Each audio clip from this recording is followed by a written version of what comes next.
Shri Bhuvi properties private limited వారి 7 hills future city ఇప్పుడు మన సాగర్ హైవేలో నమ్మకానికి అమ్మలాంటిది మన భూవి ప్రాపర్టీస్. కాంగ్రెస్ ఆఫీసులో అన్నీ చెప్పిన మీనాక్షి నటరాజన్ తప్పేమున్నది?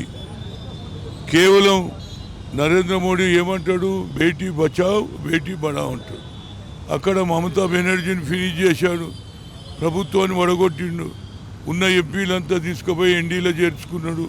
అంటే ఈ భారతదేశంలో ఏ అపోజిషన్ పార్టీ ఉండొద్దు, మహిళలు పైకి రావద్దు, మహిళలను ఏ విధంగా అనగదొక్కాలన్న ఆరోపణలని ఇవాళ మీనాక్షి నటరాజన్ రాజ్యసభను రద్దు చేయడం, ఏది ఎలక్షన్ కమిషన్. అదే రాహుల్ గాంధీ గారు ఎప్పటి నుంచో అడుగుతున్నాడు కదా, మహారాష్ట్రలో, హర్యానాలో, వెస్ట్ బెంగాల్లో ఓటు చోరీ జరుగుతుందంటే ఒక్కరోజన్నా ఎలక్షన్ కమిషన్ స్పందించిందని అడుగుతున్నా.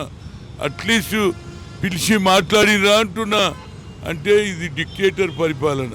నువ్వేమన్నా చెప్పుకో, మేము చేసేది చేస్తాం.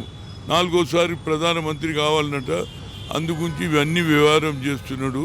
ముఖ్యంగా ఒక మహిళ మీద, ఒక రాజ్యసభకు ఫినిష్ చేయడం అంటే మహిళల మీద ఎంత ఆక్రోశం ఉన్నది. ఎందుకంటే ఆయన పెళ్లి చేసుకున్నాడు, పిల్లల సంగతి తెలియదు కాబట్టి ఆ పిల్లల మీద, మహిళల మీద అన్యాయం జరుగుతుంది. దీనికి ఒకటే ఆలోచన నాది.